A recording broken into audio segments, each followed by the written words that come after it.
For centuries, the Ark of the Covenant has been one of history's greatest mysteries, captivating the imagination of scholars, adventurers, and believers alike.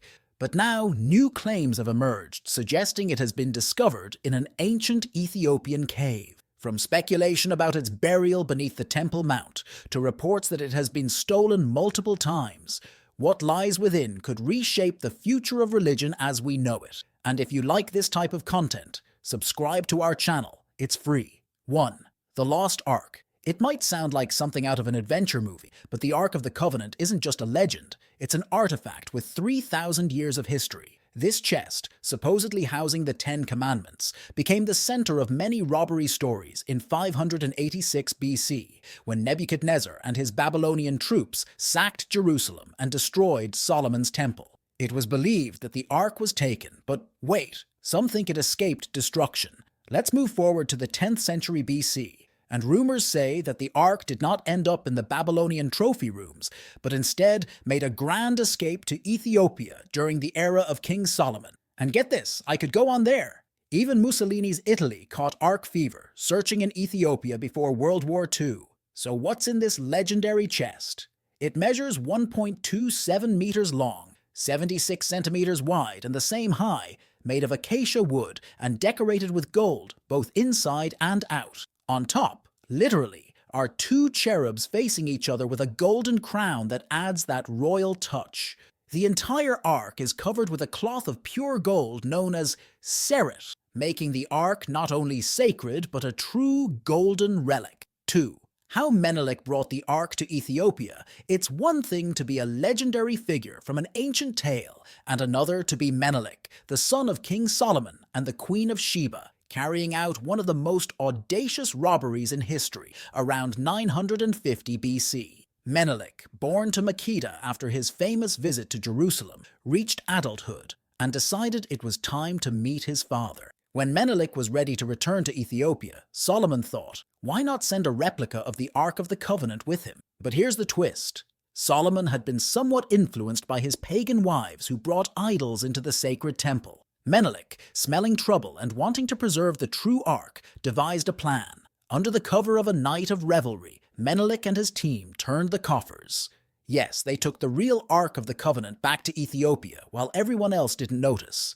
Some say that Solomon was aware, entrusting Menelik with the Ark for safekeeping. Fast forward and the Ark found its new home at the Lake Tana Cheros Monastery. It remained there for 800 years before moving to the Church of St. Mary of Zion in Aksum. Today, the Ark is under the strict security of a single monk, the guardian of the Ark, who ensures that its secrets are safe from prying eyes.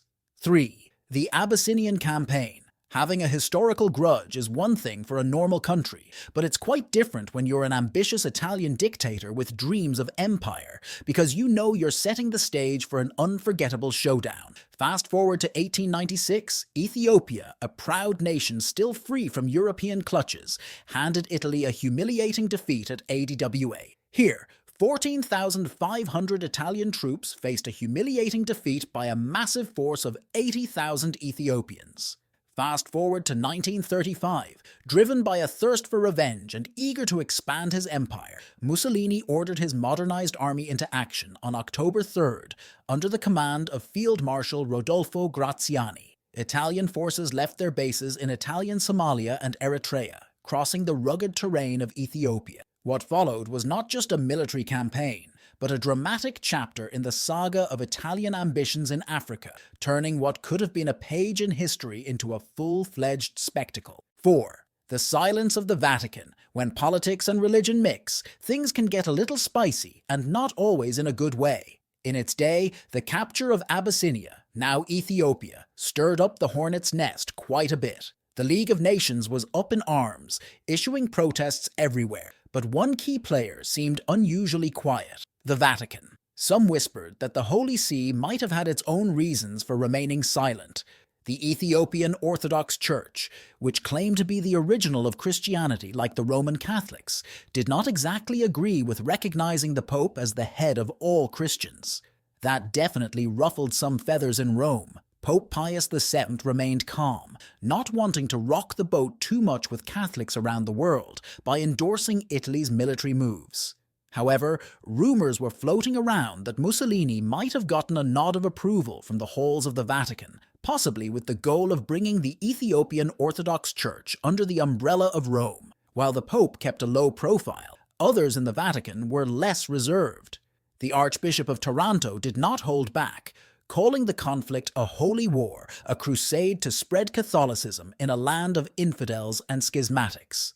5. Discovering the mystery of the treasures of Aksum Ethiopian history is steeped in legends of sacred relics, none more captivating than the Ark of the Covenant. For years, rumors have circulated that the Ark, an artifact desired by all major religions, rests within the ancient walls of St. Mary's Church in Aksum. The Vatican's ears pricked up at such claims, pitting them against the Ethiopian Orthodox Church in a silent battle of beliefs. Then, in the 1930s, fascist Italy under Mussolini made moves not only on the battlefields but also in historical robberies.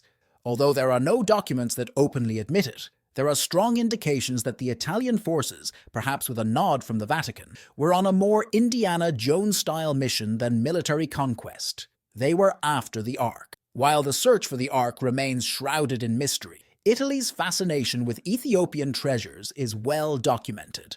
They didn't just stop at searching for the Ark. They took away the Great Stele of Aksum, a massive obelisk that was torn from Ethiopian soil and triumphantly reassembled in Rome. This wasn't just a show of power, it was a statement. Moving such a gigantic piece was not only an engineering marvel of its time, but a clear sign that cost was no barrier to Italy's imperial ambitions. 6. Safeguarding the sacred relic of Ethiopia. Amid the conflict, the Ethiopian Orthodox Church has a rich tradition of playing hide-and-seek with the Ark of the Covenant. Initially stationed on the islands of Lake Tana for over 800 years, the sacred artifact made a big move to Aksum in the year 333. Throughout history, whenever danger loomed, the Ark's guardians did not hesitate to move it back to Lake Tana, or even to other hiding places such as Gondar, the caves of the Simeon Mountains, the islands of Shazoe, and more. Adding a twist to the story, Ethiopian religious officials hinted that the Ark was moved from its resting place in Aksum during the Italian occupation. But here's where it gets really interesting. Amhara tradition claims that what is found in the Church of St. Mary of Zion is just a replica, while the original is hidden in Ambasar, the lion's mine. However, St. Mary of Sion responds by stating that she possesses the true Ark. As the plot thickens, the Italian occupation of 1935 to 1941 was no walk in the park for Ethiopia, with devastating impacts. More than 1 million Ethiopians perished, more than 300 monks, nuns and clerics were killed, 2,000 churches were razed, 525,000 homes destroyed, and 14 million cattle were lost. The burning question remains: were these churches attacked to suppress the Orthodox Church, or in a desperate search for the Ark? Official records remain eerily silent. 7. The Italian fascination with Ethiopia's biblical heritage. In 1936, just as echoes of Italy's invasion of Abyssinia were beginning to settle, Alessandro Pavellini, who would later become Minister of Popular Culture in 1939, made an intriguing trip to Lake Tana. Why Lake Tana, you ask? Well, this wasn't just any tourist trip. It was the famous original resting place of the Ark of the Covenant. The lake was supposedly a safe haven for the Ark during times of turmoil. Pavellini rushed to the lake aboard amphibious boats, raising eyebrows. Was he on a mission to uncover the secrets of the Ark, arriving before Italian forces secured the area? That same year, another high-ranking Italian, Galeazzo Ciano, the foreign minister, traveled to Gondar, Ethiopia's second holiest city after Aksum. Known not only for its sacred stature, but also for its legends involving figures such as Lilith and Cain from Hebrew and Jewish texts, the mystique of Gondar is undeniable. Lilith, the first woman created for Adam, and Cain, the wanderer who met her east of Eden, are part of the city's rich tapestry of myths. Such historical and religious importance surely attracted Ciano to explore these mystical lands. 8. Pavellini and Ciano's search for King Solomon's mines.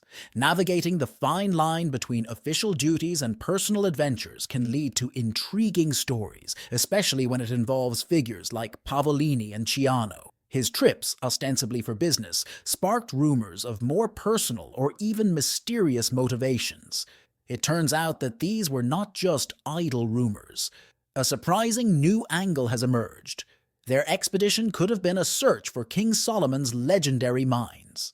For years, some archaeologists and biblical scholars have speculated that the mythical mine, filled with untold riches, could be hidden somewhere in East Africa. This theory gained further traction with the publication of Enrico Chiarici's Il Mistero di San Pietro in Shoro in the summer of 2010. His work suggests that for the Italians, particularly during their military exploits, locating King Solomon's mines was not simply a secondary mission, but a top priority. 9. A myth wrapped in Ethiopian mystery. Pulling off a grand historical heist sounds exciting, but when it comes to the legendary Ark of the Covenant, things didn't go as planned for the Italians in Aksum. The Ethiopians were one step ahead, boasting not just one, but more than 100 arks scattered throughout the nation. This cunning move left the Italians baffled, fooled by what appeared to be a classic Ethiopian ruse, obscuring the whereabouts of the real ark if it ever existed.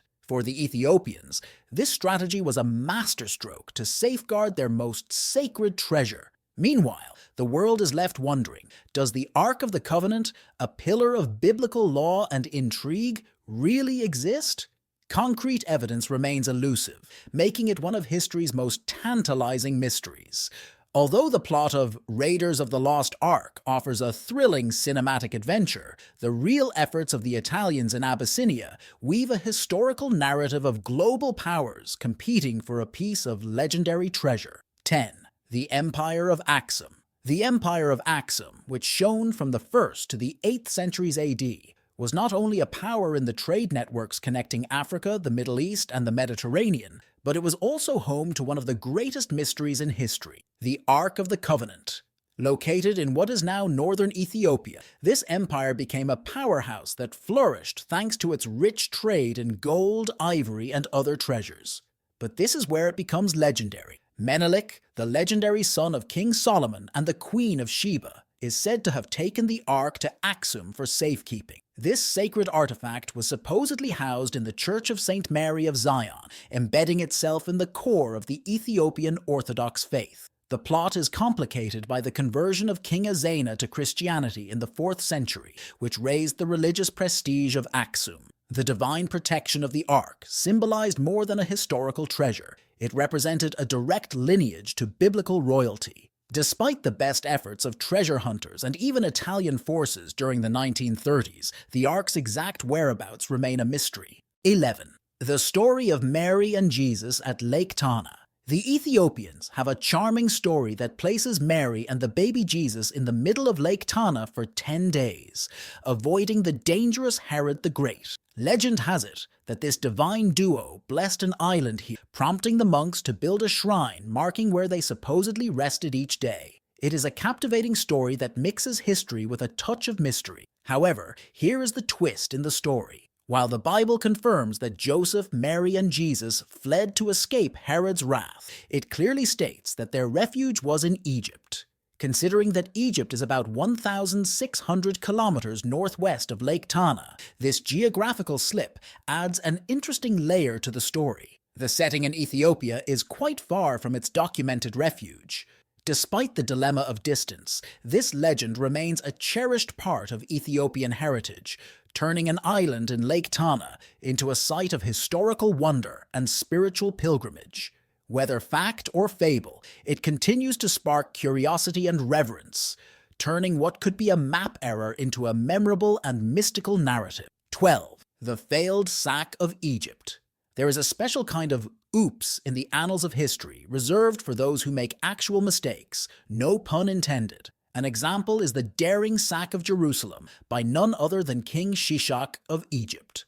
It was during the reign of King Rehoboam, with a bustling Jerusalem, that Shishak swooped in, as described in the accounts of 1 Kings 14:26 and 2 Chronicles 12. 9. Shishak plundered treasures from the house of the Lord, but left the famous Ark of the Covenant intact. Fast forward a few centuries, and we find King Josiah instructing the Levites to guard the sacred Ark again in Solomon's great temple. Clearly, the Ark had some staying power in Jerusalem, dodging major upheavals, even those under Manasseh, who was busy converting the temple into a home for his own idol. So why did Shishak miss out on the ultimate treasure? Two theories. Perhaps the Ark was playing hide-and-seek behind the veil of the Holy of Holies, or perhaps the clever Levites hid it. Whatever the case, it remained in place during Josiah's reign, disproving any theory that it was taken to Egypt. As exciting as the Indiana Jones theory is, the Egypt theory simply doesn't hold up. 13. The link between Eritrea and Ethiopia. There's nothing like a good mystery, especially when it involves something as legendary as the Ark of the Covenant. The story becomes even more captivating with the twist of Eritrea, sharing a rich history and cultural ties with Ethiopia. Eritrea also holds Orthodox religious traditions close to its heart. The real star in both countries is the tablet, a revered replica of the Ark that stars in major religious festivals such as Timkat. Now imagine the geographical threads that connect Eritrea to the ancient kingdom of Aksum in Ethiopia. Could the Ark or its replicas have traveled or even hidden in the landscapes of Eritrea? Although no direct evidence has emerged pointing to the Ark in Eritrea, the shared reverence for the tablet in its Orthodox practices suggests a deep cultural resonance, adding intrigue to speculation that these sacred objects could have crossed borders during historical upheavals, possibly safeguarding a piece of history shrouded in divine mystery. This not only brings Eritrea and Ethiopia closer together, but also keeps us wondering about the Ark's final resting place. 14. Failed expeditions. Searching for the Ark of the Covenant is no small adventure, especially considering the lengths to which intrepid explorers have gone, often finding themselves the punchline of an ancient historical joke. Among these daring souls, Larry Blazer and his team of Adventist researchers stand out. In the late 20th century, they set out armed with biblical clues to unearth the Ark in the caves near Qumran and the Jordan River. However, despite their enthusiasm and meticulous planning, the expedition stumbled as they faced insurmountable governmental and logistical obstacles that kept critical caves out of reach. Not wanting to be left behind, British author Graham Hancock threw his hat in the ring with a well-publicized expedition in Ethiopia, centered on Aksum and Lake Tana. Hancock, fueled by theories that Menelik had brought the Ark to Ethiopia centuries ago, toured ancient sites with enthusiasm. However, their efforts, although surrounded by a great deal of media hype, did not yield any tangible evidence of the Ark's presence. 15. Professor Ohlendorf's vision. Professor Edward Ohlendorf, a distinguished scholar of Ethiopian studies, found himself in such a spotlight in 1941 amid the turmoil of World War II.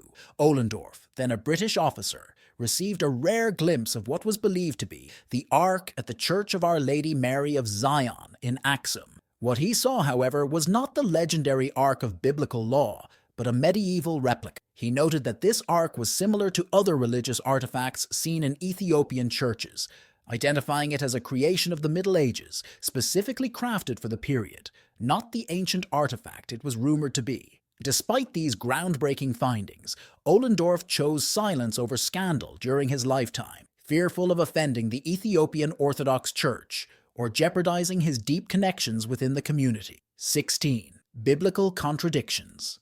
According to ancient Ethiopian law, the Ark was brought to Ethiopia by Menelik Bertwern, who was none other than the son of King Solomon and the Queen of Sheba. They say he secretly took it from the temple in Jerusalem, but this is where things get complicated. The Bible mentions that the Ark was in the temple during events that occurred long after the era of Solomon. For example, the biblical passages in 2 Chronicles highlight the Ark during the reign of King Josiah, from 640 to 609 BC.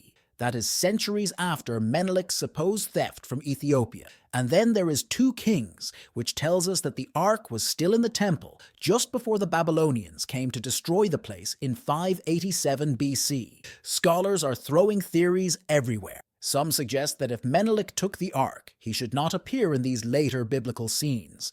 Others think that perhaps it was hidden during temple renovations or invasions, slipping through the historical cracks. 17. Political use. There is a fine line between wielding power and harnessing history for political gain, and nowhere is this more intriguing than in the stories of the Ethiopian Solomonic dynasty. This lineage claims roots to the legendary King Solomon and the Queen of Sheba, notably through their son Menelik Wern. The saga began in 1270 when this dynastic line took the throne, overthrowing the Zaghe dynasty not only with military might, but with a legendary heritage chronicled in the Kebra Nagast. The Kebra Nagast not only served as a family tree, but claimed that Menelik brought the Ark of the Covenant to Ethiopia, symbolizing divine approval of the Solomonic rulers. This connection was not just about religious symbolism, it was a political masterstroke that elevated the dynasty's standing by aligning them with a revered artifact that resonated deeply with Jewish and Christian law. This narrative not only strengthened their rule, it made them almost untouchable, chosen by the heavens themselves. 18. Portuguese involvement. In the 16th century, the Portuguese were not only exploring new trade routes, they were deeply involved in Ethiopian politics and ancient mysteries. One of the notable adventurers was Cristobal da Gama, son of the famous explorer Vasco da Gama. In 1541, Christopher was not just sightseeing, he led a robust Portuguese force to support Emperor Galauduos in his confrontation against the formidable Ahmad ibn Ibrahim al-Ghazi, also known as Gragan. This was not just a military tour, it was a crucial defense of the Christian kingdom of Ethiopia, the proclaimed guardian of the Ark. The search for the Ark was not just a hobby. Figures such as Prince Henry the Navigator and the Order of Christ were on a divine mission. They saw the Ark as a beacon of spiritual and political power, integral to expanding Christianity and strengthening ties with the Ethiopian Orthodox Church, a valuable ally in a distant land. And where is this mysterious Ark now? Legend has it that she found a resting place first by Lake Tana and was then hidden in the Church of Our Lady Mary of Zion in Axum, where she is said to reside to this day. 19. Lalibela monolithic churches. In the 12th century, something extraordinary took shape in the mountains of northern Ethiopia, something that still sparks the imagination today: the monolithic churches of Lalibela. 11 magnificent structures carved directly from volcanic rock became not only architectural wonders, but spiritual symbols of a new Jerusalem. Built under the reign of King Lalibela, these churches were designed to serve Ethiopian Christians after Muslim conquests made pilgrimages to Jerusalem dangerous. According to legend, angels helped King Lalibela create these incredible churches, including the iconic cross-shaped Bet Georgius, as a refugee for believers. The intricate designs and scale of the churches have left many wondering how such a feat was accomplished with the limited tools available at the time. The Ethiopian Orthodox Church has long been associated with the Ark of the Covenant and is said to rest in Axum. Some theories suggest that these churches are connected to the Ark, serving as sacred sites for worship and pilgrimage. And that concludes today's video. What do you think about the discovery of the Ark of the Covenant? Could what's inside really change the course of religion forever? Share your thoughts in the comments below. Don't forget to hit the like button and subscribe to the channel for more fascinating content on the way.